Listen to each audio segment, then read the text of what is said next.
외부 환경에 대해서 살펴본 지난 영상에 이어서 이번 영상에서는 내부 환경에 대해 다루도록 하겠습니다. 경영학개론 강의 영상을 계속 받아보실 분은 지금 구독해 주시기 바랍니다. 오늘 우리가 살펴볼 기업의 내부 환경은 내부 역량이라고도 표현합니다. 내부 환경은 주로 기업의 경영 활동에 직접적인 영향을 미치는 환경으로서 기업에서 어느 정도 통제가 가능한 환경 요소들입니다. 하지만 최근에는 내부 환경도 예측할 수 없을 정도로 불확실성이 심해지고 있습니다. 내부 환경에는 어떤 것들이 있는지 하나씩 알아보도록 하겠습니다. 첫 번째로 주주입니다. 주주는 기업의 소유자로서 핵심적인 이해 집단입니다. 특히 주식회사에서 주주는 자금을 조달하는 자금의 원천으로서도 중요한 역할을 합니다. 따라서 주주에게는 기업의 자산 가치를 높여 주어야 하며 기업 성과의 배당에도 최선을 다해야 합니다. 두 번째로 소비자입니다. 소비자는 기업에서 생산하는 제품이나 서비스를 구매하며 기업에서 필요한 사업 아이디어를 제공하는 아이디어의 원천이기도 합니다. 따라서 소비자는 기업에서 중요하게 인식해야 하는 환경 요소라고 할 수 있습니다.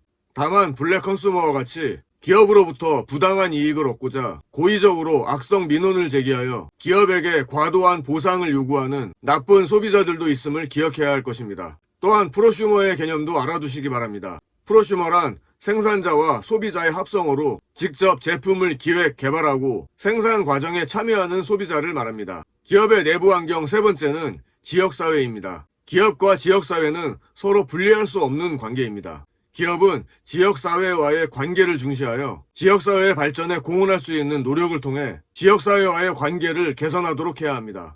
네 번째로 경쟁기업입니다. 경쟁기업은 시장에서 치열하게 경쟁하는 관계이기도 하지만 경쟁기업으로부터 사업의 아이디어를 얻을 수도 있고 경쟁기업과 함께 수요의 크기를 확장하여 전체 시장의 크기도 키울 수 있는 보완적 관계입니다.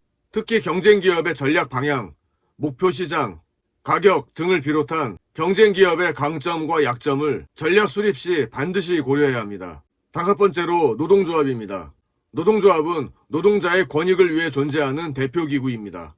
노동조합과 기업의 협력은 종업원들 사기는 물론 생산성에도 큰 영향을 미치게 됩니다. 그러나 노사가 대립하여 서로 신뢰하지 못하는 문화는 기업은 물론 노조원들에게도 유리하지 않을 수 있습니다. 기업과 노조의 협력 관계는 공동 의사결정 제도나 노조의 경영 참가 제도를 도입함으로써 상당히 우호적으로 전환할 수 있습니다.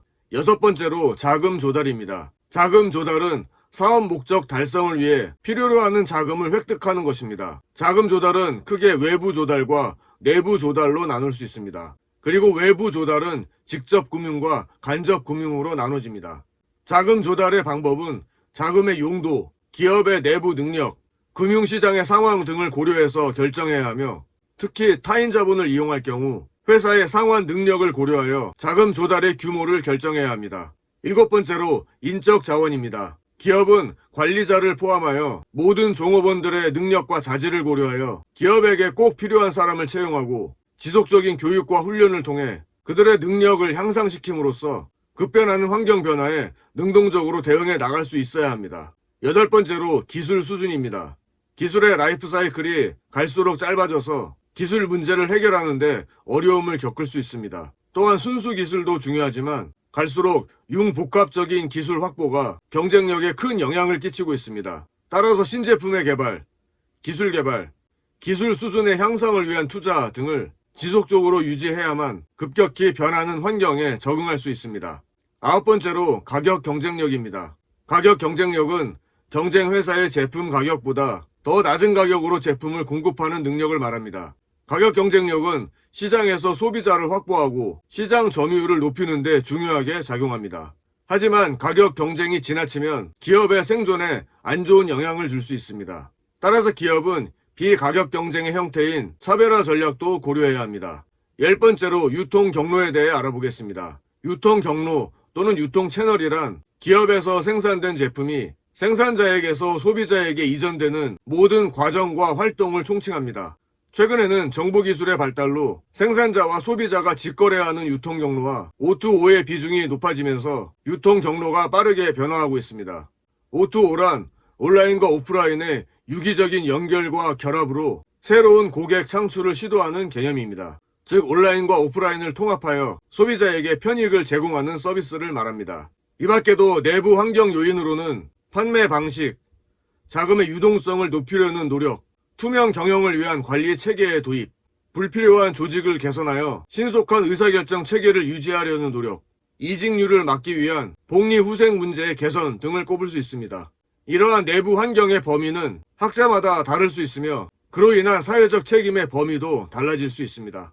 망했거나 쇠락의 길을 걷는 기업들의 공통점은 기업 환경의 변화를 미리 예측하지 못하고 그 변화에 대응하는 혁신을 소홀히 했다는 점입니다. 기업이 지속적으로 성장하기 위해서는 항상 끊임없이 변화하면서 기업에게 요구하는 내용들을 예측하고 준비하여 적응하도록 노력해야 할 것입니다. 지난 영상과 이번 영상에서는 기업의 외부 환경과 내부 환경에 대해서 알아보았습니다. 내용이 도움되셨다면 좋아요 눌러주시고 계속 정보를 받아보실 분은 구독해 주시기 바랍니다.